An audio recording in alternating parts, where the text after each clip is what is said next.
Here's 10 surprising origin stories for everyday manners. This started with medieval knights who took off their helmets to show they came in peace. Then it evolved into doffing your cap and eventually removing the whole thing when you came inside. This one started in ancient times as a way of showing you weren't holding a weapon.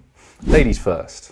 Now, it was originally men first, but in 12th century France, Eleanor of Aquitaine and her troubadour poets flipped that with the cult of chivalry. Ben, please could you set the table? Well, that comes from medieval times when a table was just a wooden board set on a trestle. Ben, elbows. Well, that one's because if your table was just a board on a trestle, you didn't want to lean on it and overbalance it. The humble fork. Now, our ancestors ate by plunging their fingers into their food, or if they're lucky enough to have a knife, they'd stab a chunk and shove it in their gob.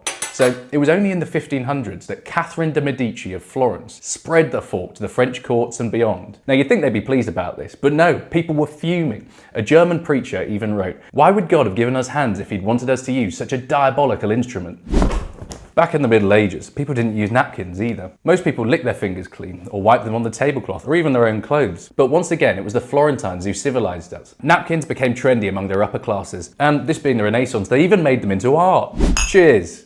This one's disputed, but the Victorians claimed it was to show you weren't poisoning your host or vice versa. Ben, cover your mouth.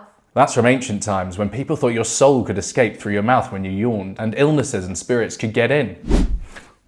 And in the 13th century, Daniel of Beccles, the Englishman, wrote the timeless advice: if your host's wife tries it on with you, pretend to be ill, and crucially, don't tell the host.